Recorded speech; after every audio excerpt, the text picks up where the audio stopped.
Okay, hello everyone. I'm driving home from work. I wanted to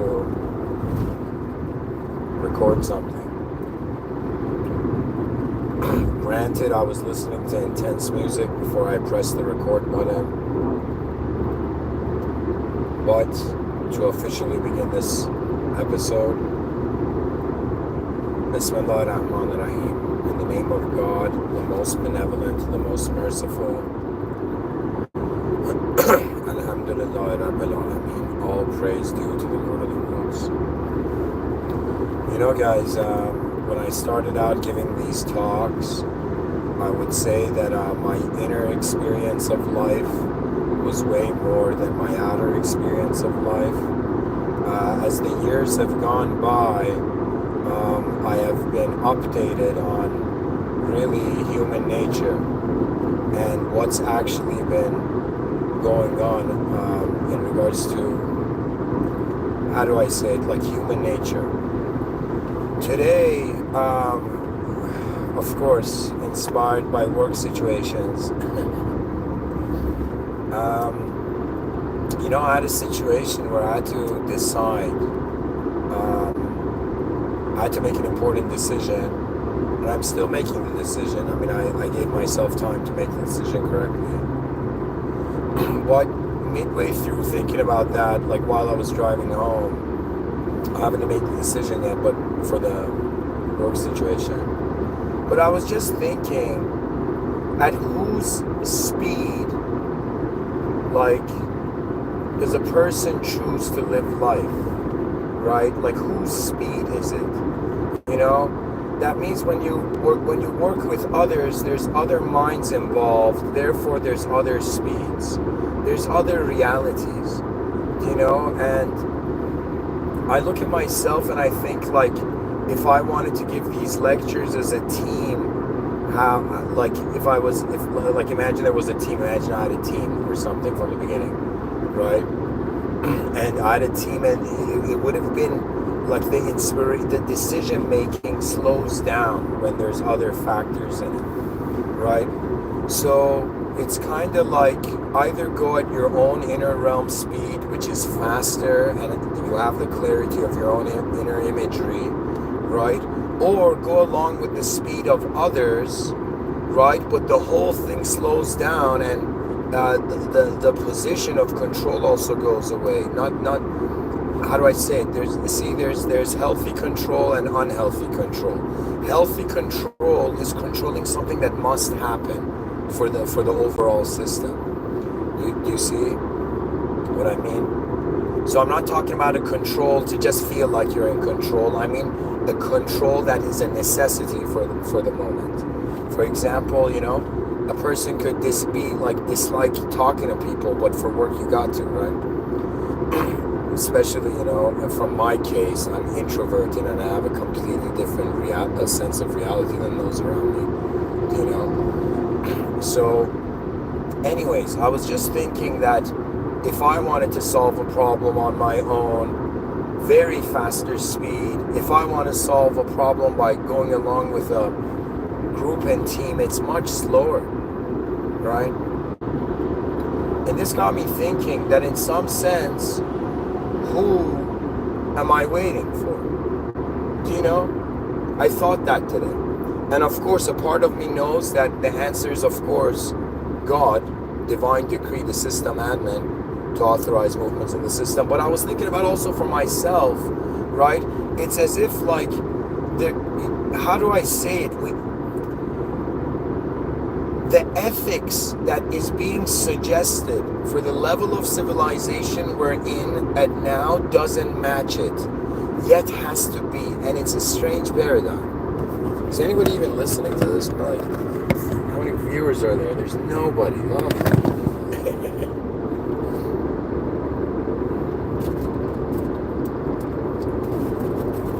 So, when there's nobody listening, it becomes a rant. When there's people listening, it's a lecture. Honestly, though, where I'm going with this is pretty much just the thought of speed. That means, for example, I'll give you an example, you know. I was waiting for like the YouTube channel to blow up and then go become like and then do something, you know. And what I'm trying to tell you guys, at least, maybe this is what can help you out, is that we set conditions, or somehow, whether it's our programming or us consciously, unconsciously,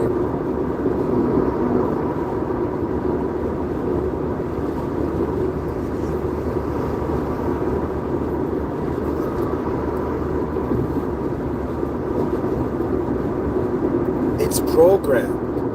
What I'm trying to tell you that many human beings might be waiting for something that to wait for is meaningless because the simulated programming is making you wait for it. You know, a part of me, I'm in a very, you know, unique state of mind. A part of me sees the work that our civilization, our species needs to do. A part of me has an intense, like there's an energy in me, like an intensity to my soul, that it's as if, even though I'm on Earth and everything's like, you know, even though there's wars going on around the planet, but I'm living in Canada and, you know, driving in the highway, it's still peaceful.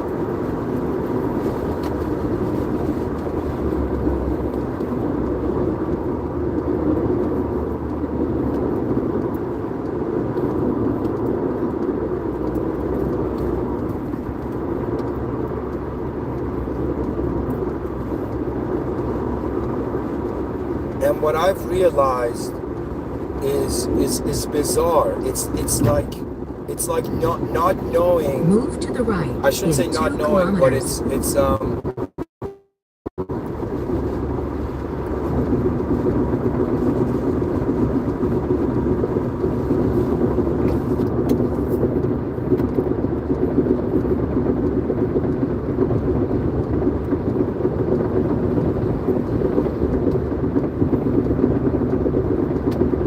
Please keep right onto Highway 407 East. Hang on, guys. I'm trying to get off this road so the sound becomes smoother. There we go. So what I'm trying to say is that I'm now, actually keep right. Probably, you know, I mean, I don't really have like a Mr.Within. I can prepare to turn left. Please turn left in 300 meters to get onto like a Highway consultation. 7. But Now turn left.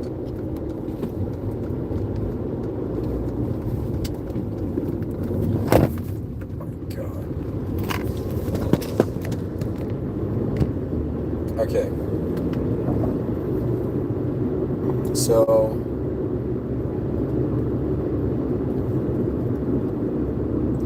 I'm trying to tell you that I have an inner sort of conflict. One is it's as if there's a conflict between living as a body, living as a mind, and living as a soul here in these three levels.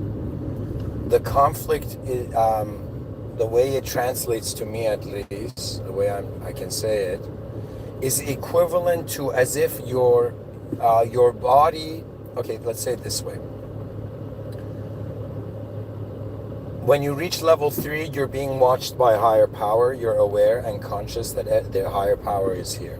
So you're conscious of the divine surveillance state. Therefore, your ethical core is, your ethical parameter, your ethical levels are like, your ethics is sharpened.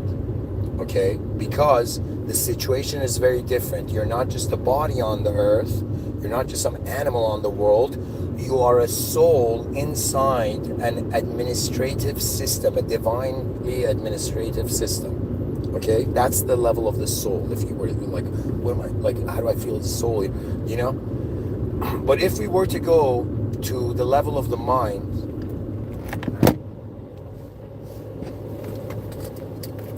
The mind, I don't know why, but it's future destination oriented.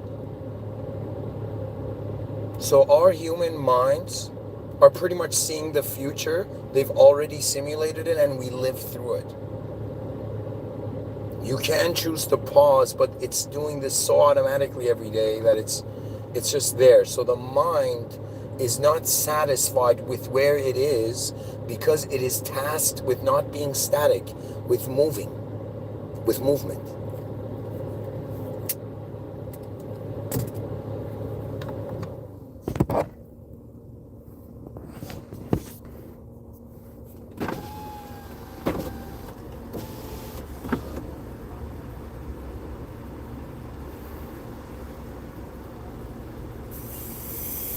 Anyways, I don't know. I think what inspired the talk was just this feeling that I realized that if I move the moment, sometimes its result will be better than if I wait for certainty from others to move the moment. Now, I'm not saying if you're in any work position, there's a hierarchy, of course. Always double check with the hierarchy. All right? But I'm saying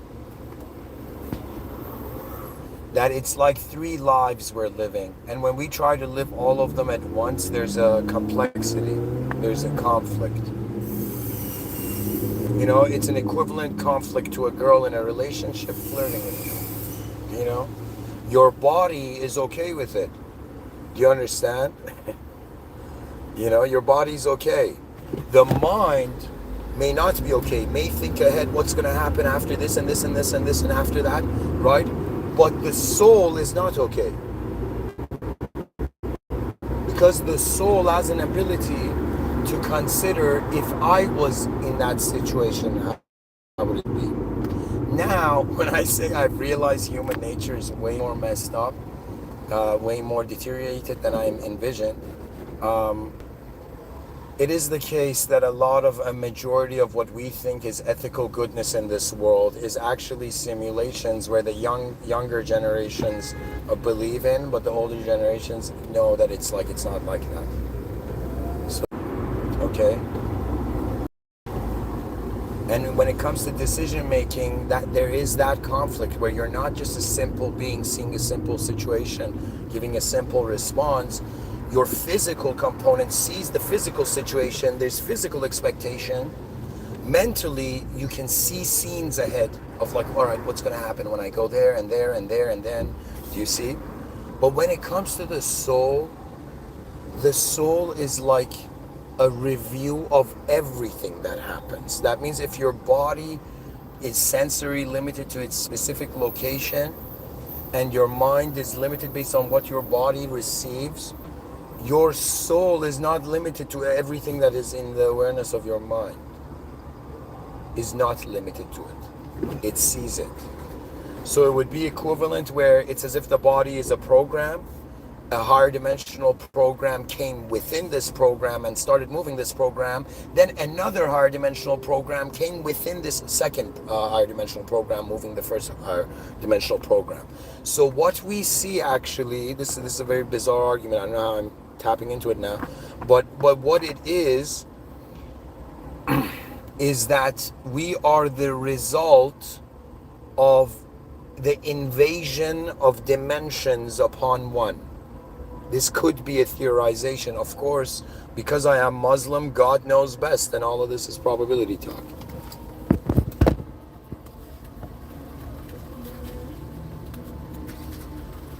So anyways, guys, I'm gonna end this here, and I'll probably give a new lecture, and yeah, thank you for listening so far, I guess.